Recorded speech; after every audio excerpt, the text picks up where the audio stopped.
तो एक बार फिर से आप लोगों का स्वागत है 11th के लाइव क्लास में। 11th का लाइव क्लास में हम लोग आज इंटीग्रेशन जो पढ़े थे पिछले क्लास में, उससे आगे आज हम लॉगरिथम पर बात करेंगे और आज मोशन भी शुरू करेंगे। आज का दिन बहुत ही बेहद ही खास है। जो बच्चे हमारे अब तक पीछे नहीं देखे थे, नहीं जुड़े थे, वो भी देख सकते हैं, पढ़ सकते हैं। अभी आलोक कुमार शर्मा जी जुड़ गए हैं, तो आइए शुरू करते हैं। और कृष्णा कुमार, आदित्य सब जुड़ गए हैं। बाकी अपने दोस्तों मित्रों से भी शेयर कर दीजिए ताकि वो लोग भी जुड़ सके। हाँ आलोक, गुड इवनिंग। आदित्य हाय, कृष्णा, क्रिस, तो सब लोग अपने मित्र दोस्त को भी लिंक शेयर कर दीजिए। शुरू करते हैं। आज हम मोशन भी शुरू करेंगे। पहले लॉगरिथम के बारे में आइडिया देंगे, फिर मोशन शुरू करेंगे। तो तैयार हो जाइए और वीडियो में एकदम बने रहिए। जैसे आप लोग जुड़ते हैं, 2-4 मिनट देखते हैं फिर निकल लेते हैं, तो इससे फायदा नहीं होगा। एकदम टिक कर जुड़कर शुरू से अंत तक देखिए, तब पढ़ाई का फायदा है। समझ रहे हैं ना? चलिए शुरू करते हैं। आइए शुरू करें।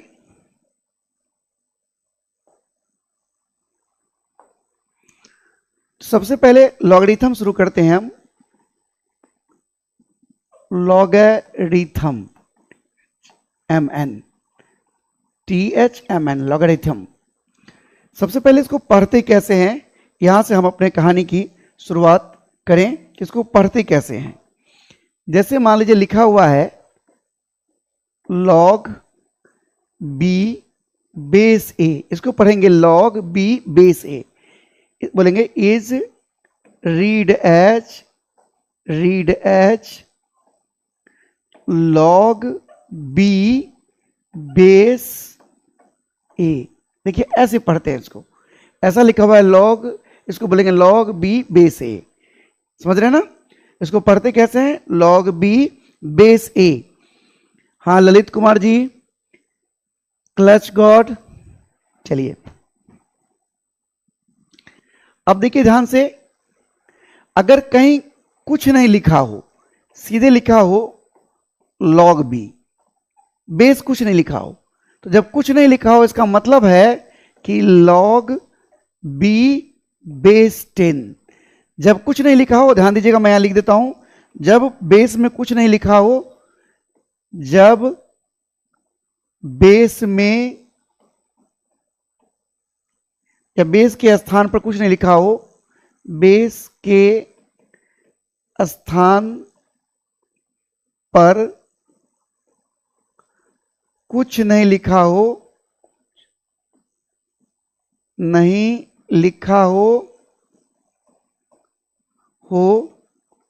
मतलब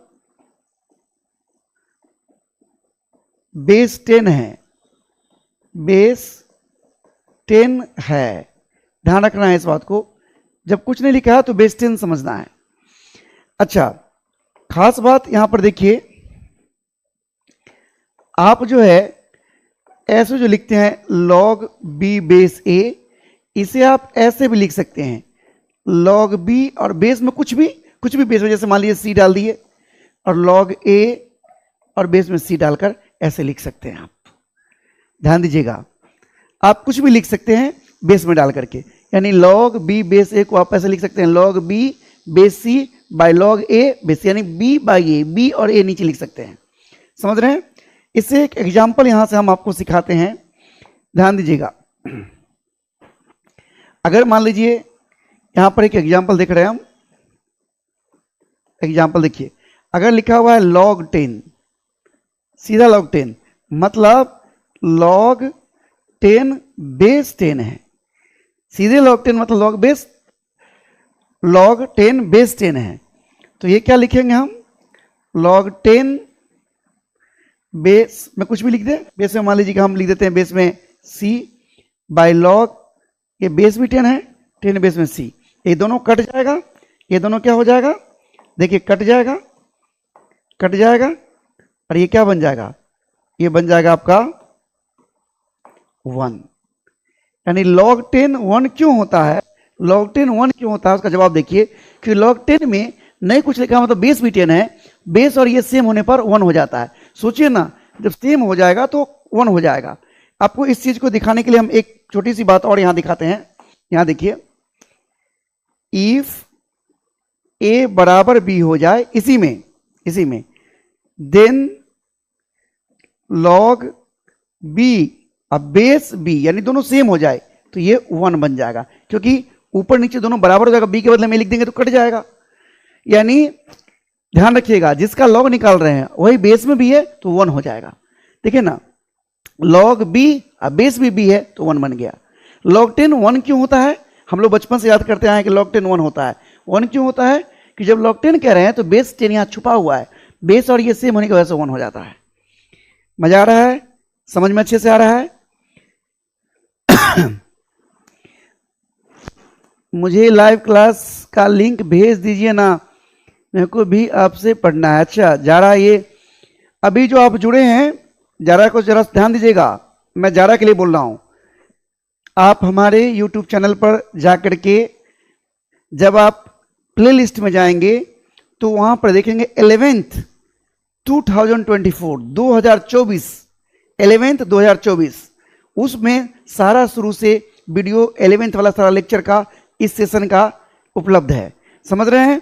अगर आप समझ गए हो जरा जी तो एक बार मुझे कमेंट करके बता दीजिएगा।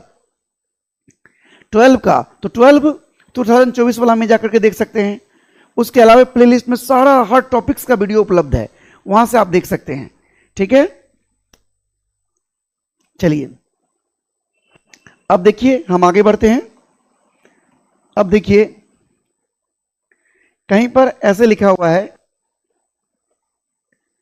log b बेस a, इस पर पावर है c, c क्या है, पावर में है। कैसे पढ़ेंगे, log b base a power c, इसको आप लिख सकते हैं पावर को पीछे c log b base a। देखिए अगर ऐसा है log b बेस a पर पावर c, इसे आप लिख सकते हैं c log b base a, इसे आप लिख सकते हैं c log b base a। हाँ, मैं 12 के स्टूडेंट के बारे में ही बात कर रहा हूं।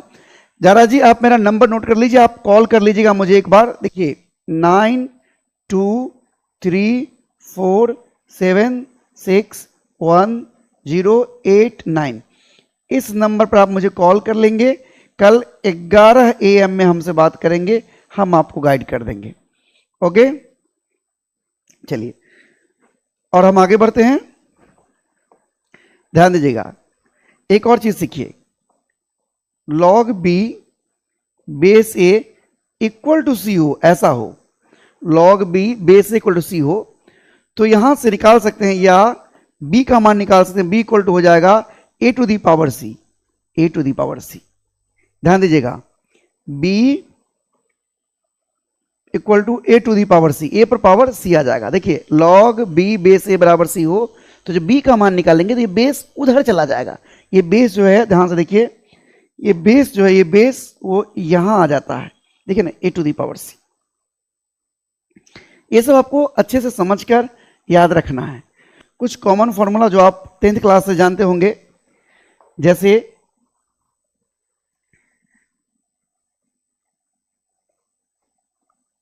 log m into n। अगर हम बेस नहीं लिखे हैं तो मतलब बेस 10 है, अगर बेस नहीं लिखा है तो, अगर बेस है तो है, मान लीजिए अगर बेस यहाँ a है मान लीजिए, तो इसको आप लिख सकते हैं log m base a plus log n base a। अगर आप बेस नहीं लिखते हो तो मतलब बेस 10 है, अगर आप बेस नहीं लिखते हो तो मतलब बेस 10 है। log m इंटू n, और ये बेस में a है तो log m base a plus log n base a। Okay, चलिए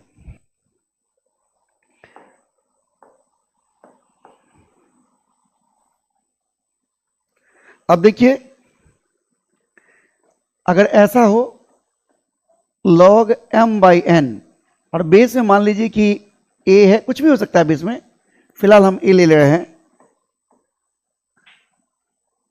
तो आप ये भाग में है तो उसको लिखेंगे आप ऐसे log m base a minus log n base A. देखिए ऐसे लिख सकते हैं। अगर आप बेस नहीं लिखेंगे तो बेस 10 माना जाएगा।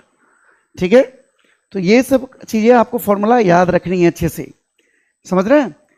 हाँ, एक खास बात जो हम आपको यहाँ पर बता दें कि फिजिक्स में लॉग नहीं चलता है। आप सोच रहे होंगे कि सारा कुछ पढ़ा के बोल रहे हैं लॉग नहीं चलता है। अरे लॉग जैसा ही चीज एलन चलता है फिजिक्स में। फिजिक्स में लॉग नहीं चलता है, एलन चलता है। ओके, हाँ सिद्धार्थ, ओके। तो देखिए सिद्धार्थ सुन रहे हो, चलो यहां नोट करके, इन फिजिक्स में, in physics Allen is used in place of log. अब आप लोग सोच रहे होंगे कि ln और log में क्या डिफरेंस है। तो ध्यान दीजिएगा, ln में बेस e होता है और log में अगर बेस नहीं लिखा है तो बेस 10 होता है। ध्यान से देखिए दोनों में अंतर। ln में बेस e होता है, तो देखिएगा जैसे कहीं पर लिखा हुआ है, मान लीजिए कि कहीं पर लिखा हुआ है इस तरीके से, कहीं लिखा हुआ है ऐसे ln a, मतलब यहां पर ln a बेस e, जहां वेयर e जो है इसका वैल्यू होता है 2.71। इसको एक्सपोनेंशियल बोलते हैं, एक्सपोनेंशियल। e का मान 2.71 होता है। तो अगर ln है मतलब बेस e छुपा हुआ है उसमें। अब मान लीजिए कहीं पर लिखा हुआ है log a बेस e, इसको आप सॉरी कहीं पर लिखा हुआ है ln a बेस e, इसको log में बदलने के लिए आप क्या करेंगे, 2.303 इंटू log a, नहीं कुछ मतलब बेस 10, ऐसा आप लिख सकते हैं। देखिए इसको ln को log में बदलने का ये तरीका है, इस सबको याद रखना पड़ेगा आपको, ये सब याद रखना पड़ेगा। ln को log में बदलने का ये तरीका है, समझ रहे हैं। फिजिक्स में क्या चलता है, ln में बेस क्या होता है e का मान क्या होता है 2.71। ये क्या है, e क्या है, एक्सपोनेंशियल कहते हैं इसे। और ln को log में कैसे बदलते हैं वो देखिए। ओके, चलिए अब हम आगे बढ़ेंगे। लॉगरिथम में इतनी बातें आपको अच्छी तरीके से याद रखनी है। अब हम आज की पढ़ाई में मोशन शुरू करेंगे। सबसे खास चीज, आज की पढ़ाई में हम लोग मोशन शुरू करेंगे। ध्यान दीजिएगा, जो बच्चे अभी नहीं जुड़े हैं वो जुड़ जाइए, अपने मित्रों को बता दीजिए आज मोशन शुरू हो रहा है। चलिए एक नया पेज सेलेक्ट कर लेते हैं। चलिए आज हम शुरू करते हैं मोशन।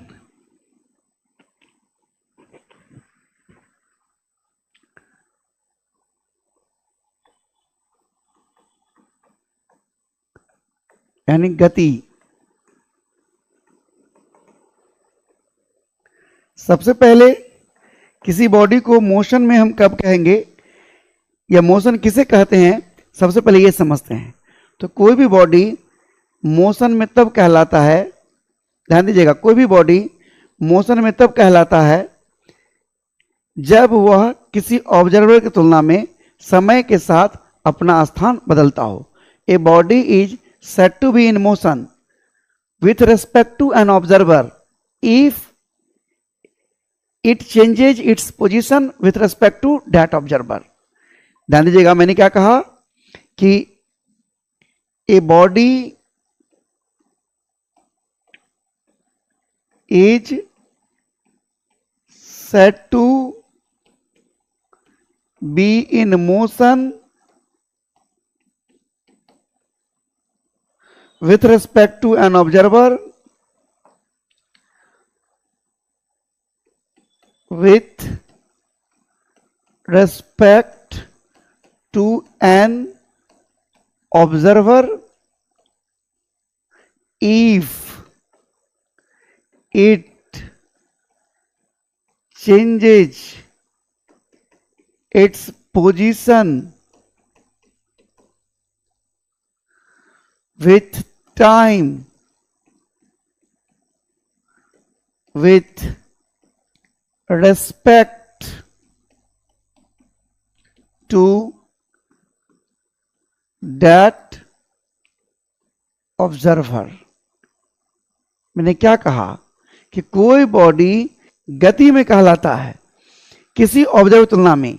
जो लोग भी वीडियो में जुड़े हैं वो टिक कर रहिए, बने रहिए, अंत तक देखिए, तब पढ़ाई समझ में आएगी।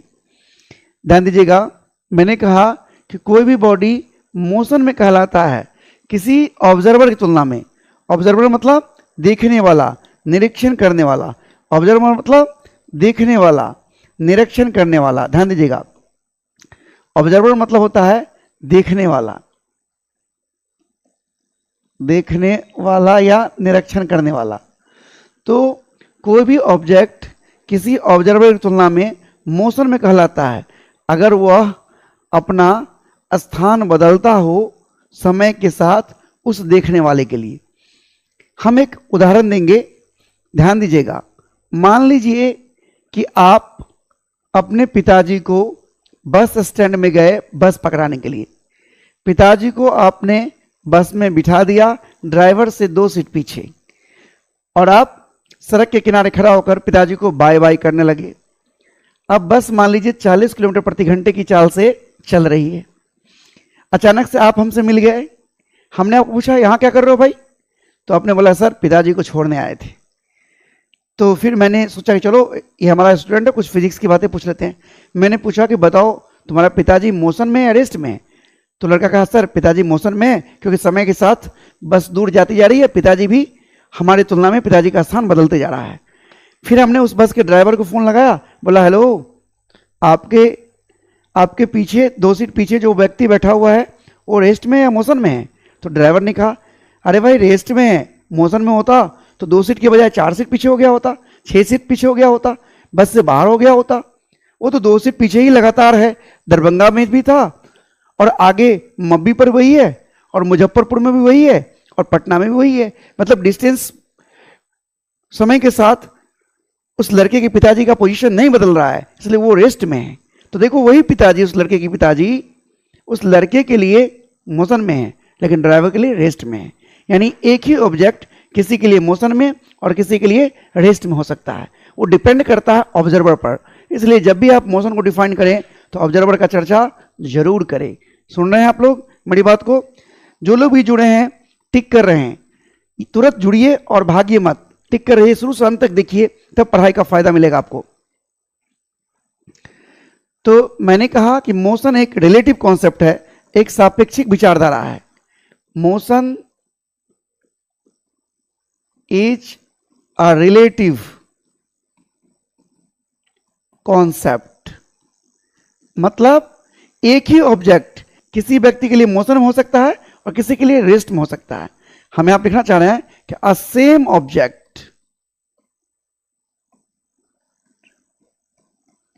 may be in rest for one observer while in motion for another observer। एक ही ऑब्जेक्ट किसी ऑब्जर्वर के लिए रेस्ट में है तो किसी के लिए मोशन में है। आपने हमारा एग्जाम्पल समझा? अभी जो हमने कहा, हाँ सतेंदु, मैंने कहा कि मान लीजिए कि कोई स्टूडेंट अपने पिताजी को बस में बिठाकर सड़क के किनारे खड़ा होकर पिताजी को बाय करने लगा, बस चलने लगी। तो बस चलने लगी तो उस लड़के की पिताजी का पोजीशन लड़के की तुलना में बदलने लगा, लेकिन बस में बैठे हुए ड्राइवर की तुलना में उसके पिताजी का पोजीशन नहीं बदल रहा है। तो उस लड़के का पिताजी ड्राइवर के लिए रेस्ट में है लेकिन उस लड़का के लिए मोशन में है। यानी एक ही पिताजी लड़का के लिए मोशन में और ड्राइवर के लिए रेस्ट में। यानी मोशन एक रिलेटिव कॉन्सेप्ट है, एक सापेक्षिक विचारधारा है। समझ रहे हैं? यही बात मैं यहाँ कहना चाह रहा हूँ कि motion is a relative concept a same object may be in rest for one observer, एक देखने वाले के लिए रेस्ट में हो सकता है, and in motion for another observer, और दूसरे के लिए मोशन में हो सकता है। कोई दिक्कत? चलिए अब हम आगे बढ़ेंगे। तो मोशन में, मोशन किसे कहते हैं हमने अभी जाना। अब हम जानेंगे parameters of translational motion.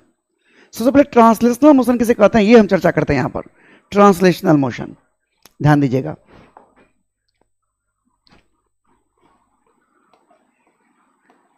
Translational motion,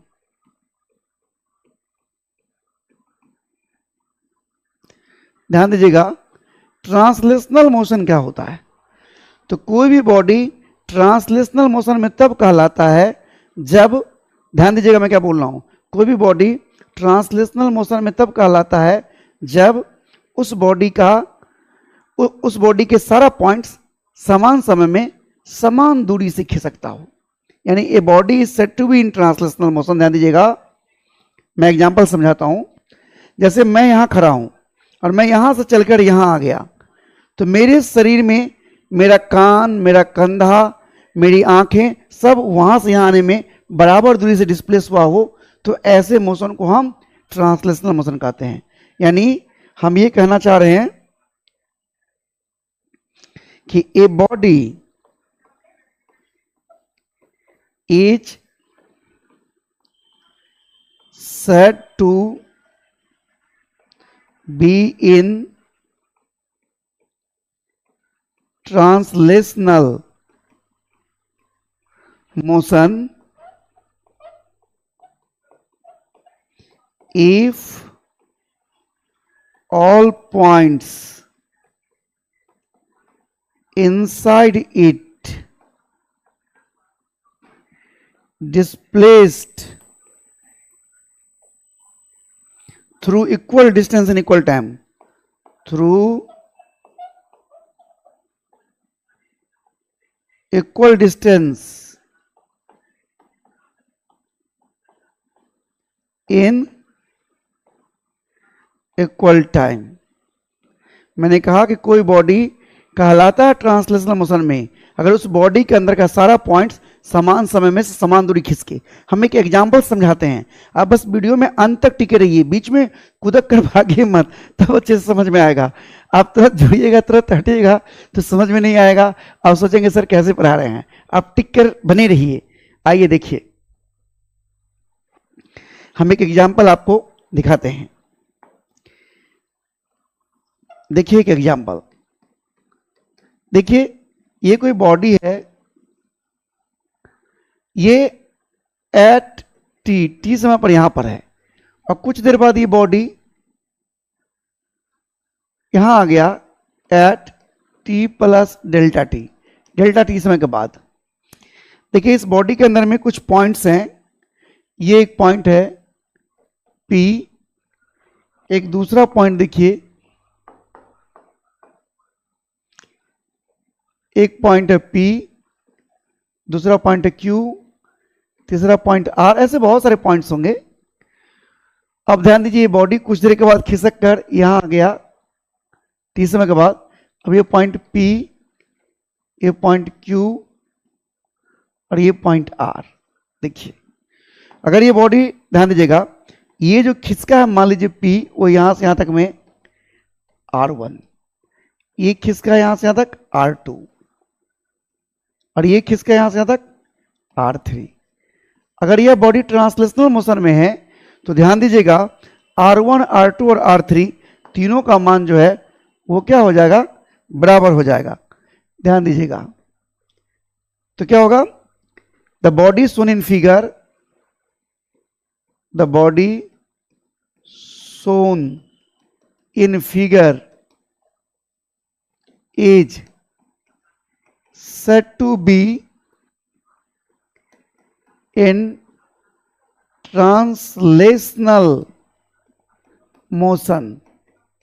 ये जो बॉडी चित्र में दिख रहा है, दिख रहा है ना, यहां से यहां गया है, ये ट्रांसलेशनल मोशन में कहलाता है अगर इसके अंदर का सारा पॉइंट्स समान समय में समान दूरी से खिसके। मोशन इफ ऑल पॉइंट्स, एक मिनट, इफ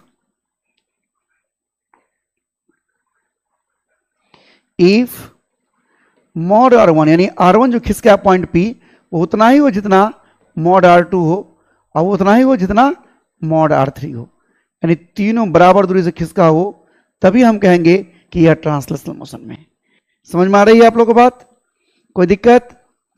कहीं कुछ दिक्कत हो तो एक बार कमेंट करके बता दीजिए मुझे। देखिए ये बॉडी ट्रांसलेशनल मोशन होने का मतलब है कि P समान समय में डेल्टा टी समय में जितना खिसका उतना ही Q उतना ही R खिसका हो।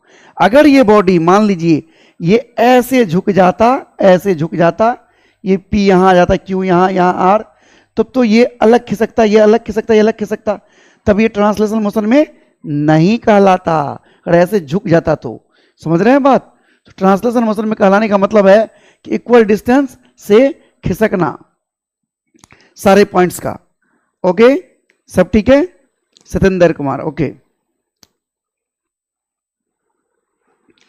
तो ट्रांसलेशनल मोशन समझ गए हैं। अब हम देखेंगे पैरामीटर्स ऑफ ट्रांसलेशनल मोशन। एक बार मुझे कमेंट करके बता दीजिए समझ में आ रही है कि नहीं, तब तो मैं थोड़ा पानी पी लेता हूं।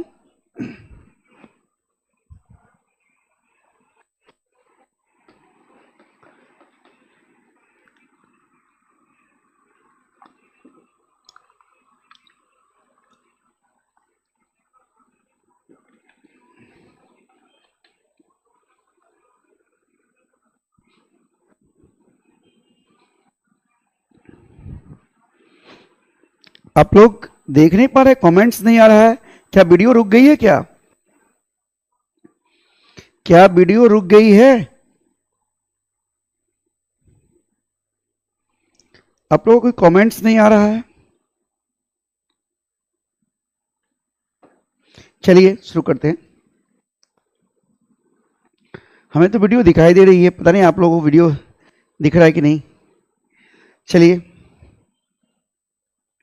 अब देखते हैं हम parameters of translational motion. Heading बनाते हैं हम, parameters of translational motion. Translational motion का पैरामीटर्स।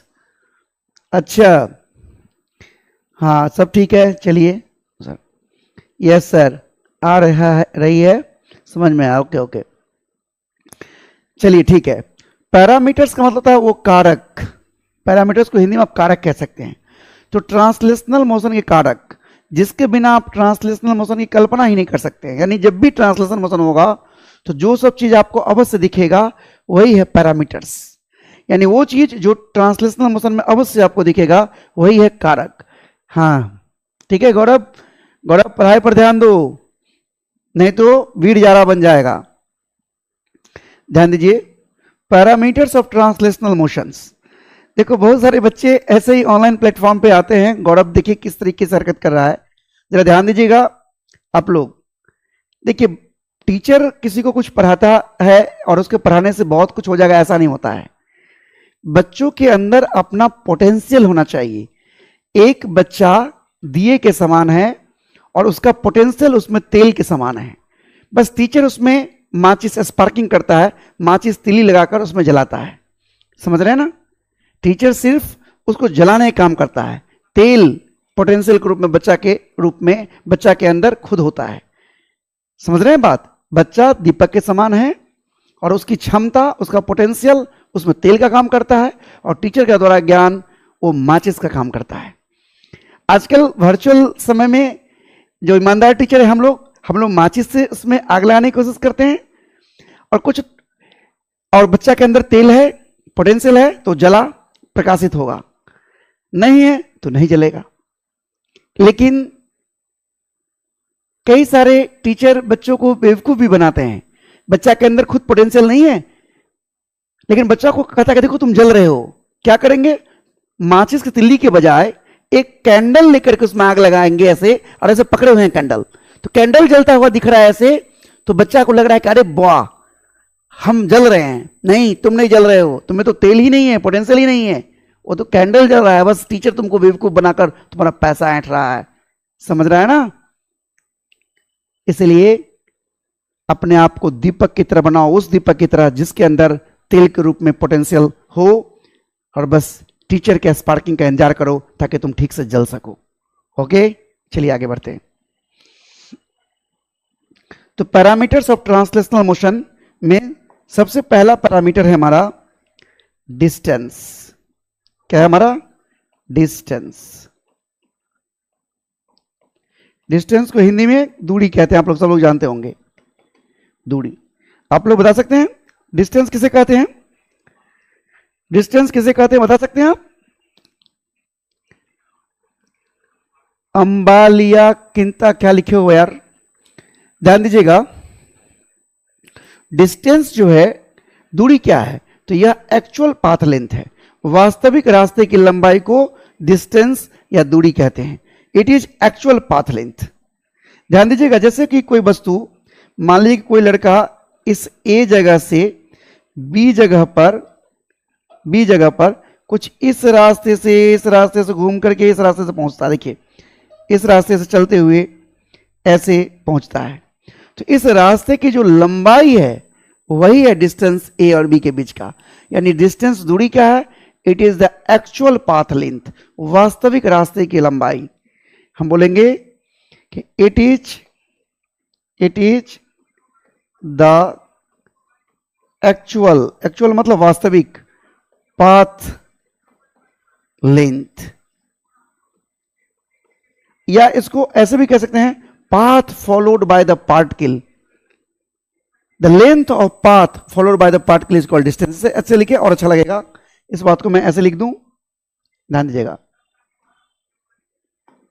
बोलेंगे the length of path followed by particle is called distance। ध्यान दीजिएगा, the length of path followed by particle is called distance. बात समझ रहे हो? अब एक बच्चा फिजिक्स पढ़ लिया, जरा ध्यान दीजिएगा राजन जी, एक बच्चा फिजिक्स पढ़ लिया, अब उसे डिस्टेंस का ज्ञान हो गया। अब उसे किसी ने पूछा कि बताओ दरभंगा से दिल्ली की दूरी, तो लड़का पूछा दूरी किस रास्ते की बात पूछ रहे हो?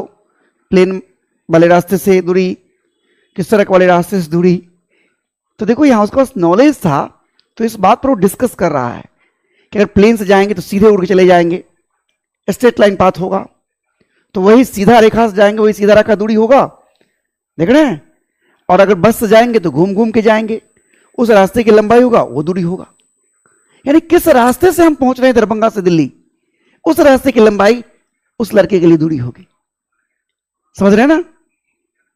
ठीक से समझ रहे हैं आप लोग बात? चलिए, तो डिस्टेंस क्या है? The length of path followed by particle is called distance. चूंकि आप देख सकते हैं यहां पर डिस्टेंस का कोई एक प्रॉपर डायरेक्शन नहीं है। आप देखिए, अगर पार्टिकल यहां पर होगा तो इधर चल रहा होगा, जब यहां होगा तो इधर चल रहा होगा, और जब यहां होगा यहां तो इधर चल रहा होगा, और जब यहां होगा तो इधर चल रहा होगा, जब यहां होगा तो इधर चल रहा होगा। तो कहने का मतलब कोई एक निश्चित दिशा नहीं है। इसीलिए डिस्टेंस एक स्केलर क्वांटिटी है, ध्यान रखिएगा, distance is a scalar quantity. Distance is a scalar quantity. दूरी एक स्केलर क्वांटिटी है। और इसका ऐसा यूनिट क्या होगा? ध्यान दीजिएगा, इसका ऐसा यूनिट क्या होगा? डिस्टेंस का ऐसा यूनिट क्या होगा? क्योंकि आप लेंथ को मीटर मापते हैं, इसका ऐसा यूनिट होगा मीटर। ऐसा unit of distance is metre. ऐसा unit of distance is metre. SI unit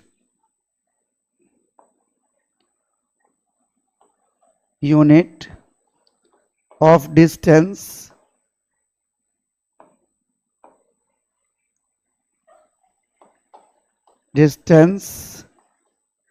is metre. बात समझ में आया? डिस्टेंस